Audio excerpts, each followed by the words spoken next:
Hi everyone, welcome back to the Keploy channel, and in this video and in this week of testing, we'll see on how you can migrate from Cypress to Keploy very easily. Now you might think why migrate. So although Cypress does support testing backend APIs and their integration with the front end with internal dependencies, but its primary use was always a UI testing. So it comes with its own set of challenges with API one.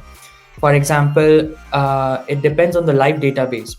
It always requires a consistent database states, and setting those up, maintaining and cleaning them between each test run is a very tedious task. Second, it does not come with a backend coverage in build reports. So although it validates the API response, it won't give you the code coverage without the introduction of third-party plugins. And the main problem that comes in is with the mock management. With Cypress, mocking API calls generally involves defining each interaction using a function called CY intercept, that's Cypress intercept. And that is a very tedious task again when we talk about a microservices architecture, because with numerous endpoints, this leads to a significant amount of repetitive code, right? Plus the time consumed to write those and in the next iteration maybe maintain those is very huge. Let me share my screen first. I hope my screen is visible. Cool. So first let's have a walkthrough. So this is my Cypress test case that I have saved into the A2E folder structure, because this is an A2E test case. I have defined my base URL where my application would be running. And before each test, if I require, I am resetting the state of my test case, right? And you might see I have one describe here, second describe here, and within describes I have its. So in a simple layman terms, if I have to say, it's a test scenario within a test scenario which contains test cases. So this becomes a bit more confusing if we have to share this with someone, or after a while if we come back then we are checking, okay, this is how, this is what this is doing, but what about the next? Because even in this big huge file, I have handled only couple of positive test cases, haven't even thought about it or handled the negative ones yet, and still this is the file is this big.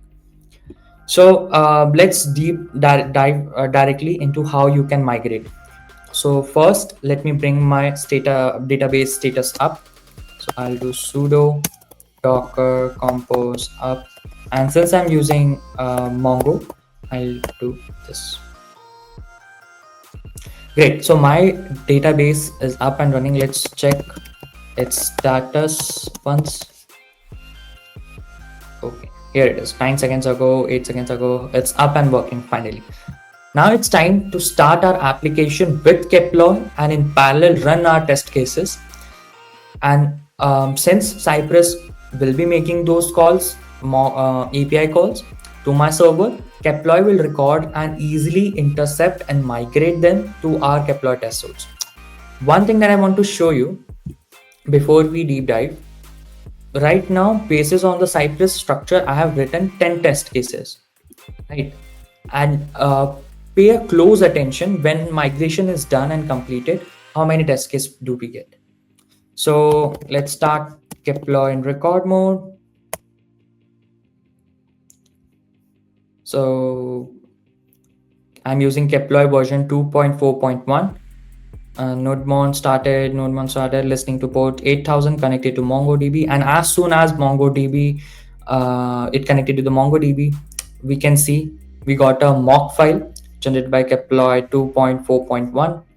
So that solves one of the biggest pain problems with Cypress. You don't have to create or think of the mock cases, like create the mocks or do the mock management. The Keploy will handle these things on its own. So now let's create a new terminal, a fresh terminal, and there let's start our Keploy let's start our Cypress test suite. So this is my fresh terminal. I'll run npx cypress run. So DevTools listening, it's using WebSocket, DevTools, this, couldn't find, that's fine. So now it's running.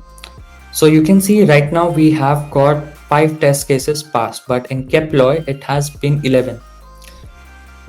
We'll shortly see why. So we got 10 test cases passing, none false, all specs passed. And let's see what about Keploy. So we can see Keploy got 25 calls, and for those 25 calls it created the test cases. Let me close it down.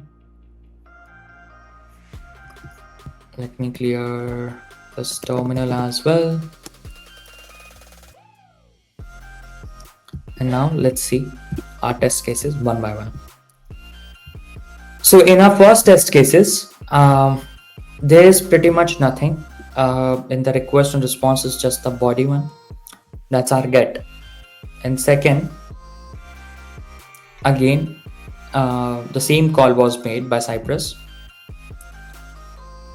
Third was same as well. Let's go and deep dive more into 8.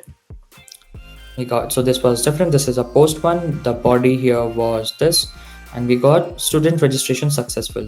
So this came, failed to register student as validation error, phone path is required, email is required, path is required, which was initially missing, but Keploy intercepted and created it and got the status code 400. Obviously, if phone is not required, email is not required, name, all the required fields are missing, then we should get a validation error, which Cypress missed. So now let's run our test that we migrated into Kepler test suite and see what we are getting. So it told, okay, JavaScript language detected. Please use -- language to manually set language if needed. Interesting, right? So it's again listening on port 8000 connected to MongoDB. And let's see. So all of my test cases passed in just 15.72 seconds. And this time I have a wide range of scenario, not just limited to 10, but 25, each having different aspects. Some maybe duplicate that, but now I can easily check and remove the redundant ones because it's in a very readable format. I don't have to beat my head around and figure out, okay, what this is doing, why is it required. Simply, if it's not adding to my coverage or such, I can just remove it. So I hope you like this video. You got an idea on the Cypress for API testing and how to migrate from Cypress to Keploy for API testing, back end testing. Thank you for watching. I hope you liked the video. So thank you for watching. In comments, do tell us how you are using Cypress, Playwright, Rest Assured, Karate tools and frameworks for your backend testing, and how was your experience. What did you not liked about it?